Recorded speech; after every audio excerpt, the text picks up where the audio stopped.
트럼프 미국 대통령이 호르무즈 해협으로 군함을 보내달라고 사실상 요구한 데 대해서 청와대는 여전히 신중한 태도를 유지하고 있습니다. 6년 전 청해부대가 그곳으로 작전 반경을 넓혔을 때보다 상황이 심각하다고 보고 이번 주 미일 정상회담 결과를 우선 주시하는 분위기입니다. 강진원 기자의 보도입니다.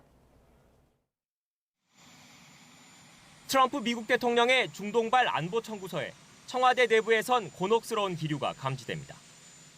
호르무즈 해협에 우리 군함을 보낼 경우 예상치 못한 피해는 물론 이란을 적으로 돌리는 국면이 펼쳐질 수 있어서입니다. 그렇다고 미국의 관세 압박 등이 거센 시기에 핵심 동맹의 요청을 마냥 모르는 척할 수도 없는 상황.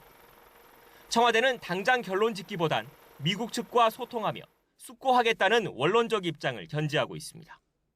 한미 간에 충분한 시간을 갖고 충분한 논의를 한두 결정돼야 될 사안이라고 봅니다. 그래서 신중하게 좀 결정할 것이고. 다만 내부적으로는 이전 사례, 특히 지난 2020년 1월 트럼프 일기 때 청해부대의 호르무즈 해협 투입 과정 등을 다시 살펴보는 거로 전해졌습니다. 그때도 미국 측은 솔레이마니 이란 혁명수비대 사령관을 미군이 제거한 이후 긴장이 고조되자 호르무즈 해협 공동방위를 요구했기 때문입니다. 당시 정부는 장고 끝에 미군 주도의 호위 연합체에 참여하는 대신 해적 퇴치 등을 위해 소말리아 인근 아덴만에 가 있던 청해부대의 작전 구역을 호르무즈 해협 인근까지 한시적으로 확대했습니다.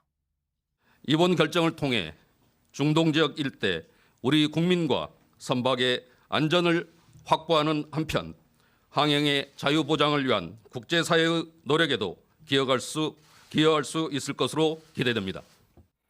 독자적으로 한국 상선을 보호하는 절충안을 택해 최대한 이란과 마찰을 피한 겁니다. 유사시 그리고 우리 국민 보호 활동 시에 지시되는 해역 포함이라는 문구가 파견 동의안에 있어 별도의 국회 비준 절차도 거치지 않았는데 지금은 사정이 다르다는 지적이 나옵니다.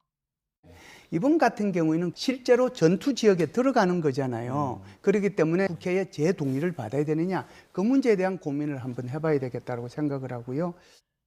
청와대 관계자 역시 YTN에 해당 지역에서 전투가 벌어지는 만큼 파병 목적이 바뀌면 국회 동의가 필요하다는 생각을 밝혔습니다.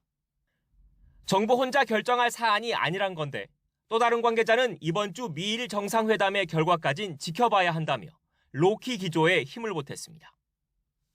하나같이 일단 차분한 대응에 무게를 두고 있지만 미국의 압박이 본격화할 경우 어떻게 대처할지 청와대의 고심도 깊어질 거로 보입니다. YTN 강진원입니다.